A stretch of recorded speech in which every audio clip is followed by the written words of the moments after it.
Kandara Constituency in Muranga County is located approximately 60 kilometers from Kenya's capital, Nairobi. The constituency is home to over 200,000 people. Agriculture is the main backbone of the local community, who heavily relies on coffee and tea farming for livelihood. Kandara Constituency was established in 1963 and has had 9 members of parliament. It was home to celebrated independence hero Bildad Kagia, whose contribution in the struggle for independence saw him elected as the first member of parliament in 1963 during the one-party state. The current MP is Honorable Alice Muthoni Wahome. Wahome was elected during the 2013 general elections on a TNA ticket. Wahome made history as the first woman to be elected as an MP in the constituency, dispelling the myth that politics is a male-dominated field. It is a victory she carries with pride, saying it is a testimony of the true trust bestowed on her as a leader to steer the constituency to the next level. Honorable Wahome, a wife, mother and lawyer by profession, is passionate about education. A passion that formed her pre-election pledges to the people of Kandara, promising to give a facelift to the 76 primary schools in the constituency that were dilapidated.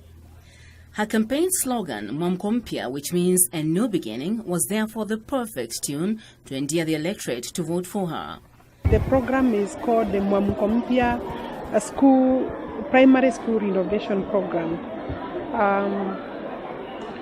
Although it is a renovation program, the concept has been brought out from my engagement with the schools, because when I was thinking seriously about the performance and visiting many schools during prize giving day, I realized that there is a lot of work to be done for us even to start thinking about a good environment for our kids, which includes, of course, the physical infrastructure, the environment that the child is coming in every day, how hospitable is it, how friendly is that environment is, how is it helping to nurture the child as they grow, is it helping to build the character of the kid, and of course, because we want a holistic child as the primary school kids finish their class 8, we want them to be holistic in that they must know how to take care of the environment, they must be proud of their environment, and it must be a conducive and good environment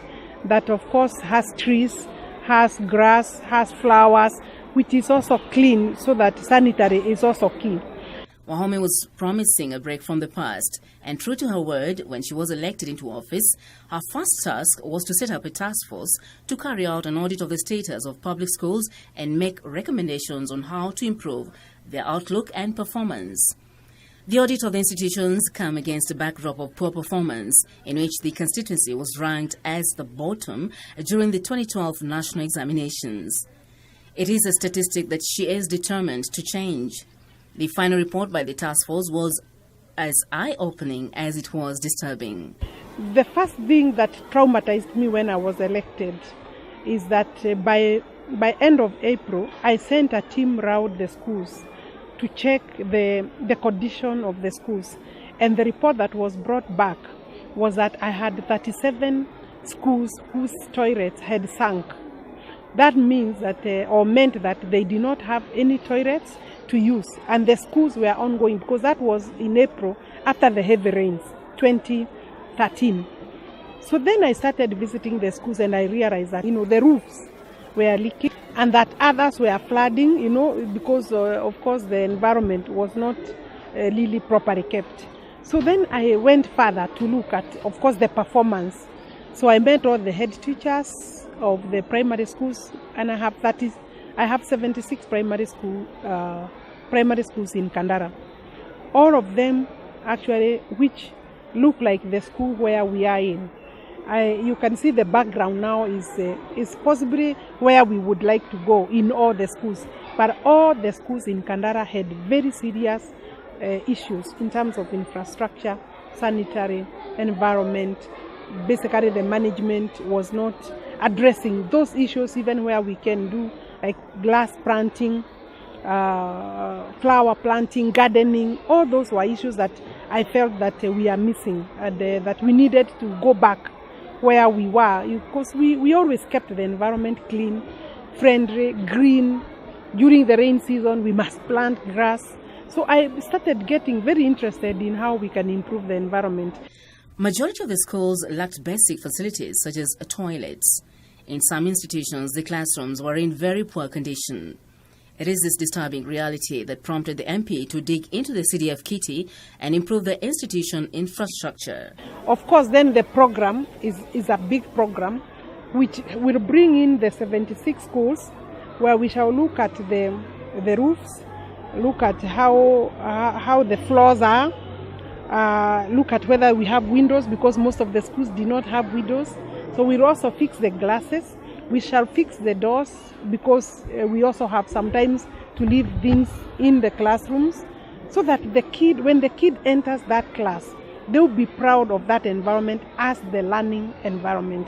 For me, it is the learning environment that I want to improve so much, so that even the teacher will be proud to be a teacher in that school. The child will be proud, the parent will be proud to bring this child.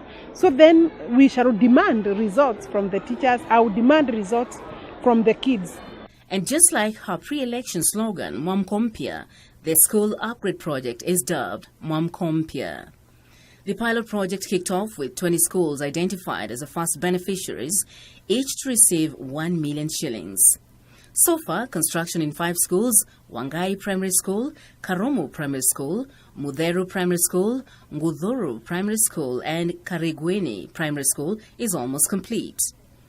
The MP, however, says the amount is not enough to complete all the earmarked projects in each school and is considering increasing the amount to 2 million shillings in the next financial year.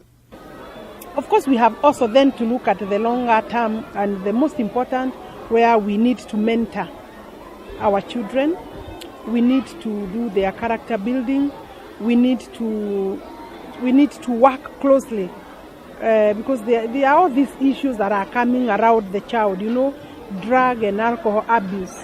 If we can actually capture the child at this stage and be able to work with the child and teach them and train them and actually role model, mentor them, so that then things like drugs, alcohol abuse will be eliminated, if possible, by the character, the child we are encouraging, the child we are training, the child we are growing in this environment. Then we know that we shall have dealt a big blow to the continuity of drug abuse and alcohol.